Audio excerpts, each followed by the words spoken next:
Barka da zuwa taskar Kannywood. Hukumar ta ce fina-finai ta jihar Kano ta dakatar da wasu manyan jarumanta guda biyu, Amina Uba da kuma Adamu Garba. A cikin wata sanarwa wadda jami'in hulɗa da jama'a na hukumar tantance fina-finai Abdullahi Usman ya fitar ke cewa hukumar ta ɗauki nauyin dakatar da su ne bayan ganin wani mummunan bidiyo inda ta yi zargin bidiyon ya saɓa wa al'umma da kuma dokokinta hukumar.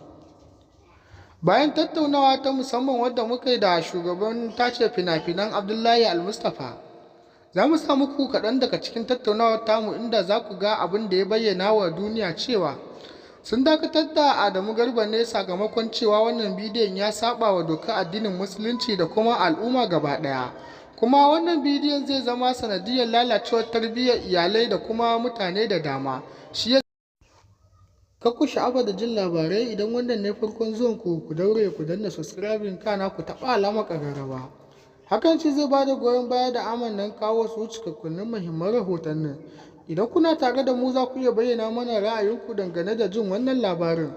Muna sauraron ra'ayoyinku dangane da jin wannan cikakken rahoton. Ku dai ku biyo mu domin jin abin da ke wakanuwa a cikin shirin Kannywood.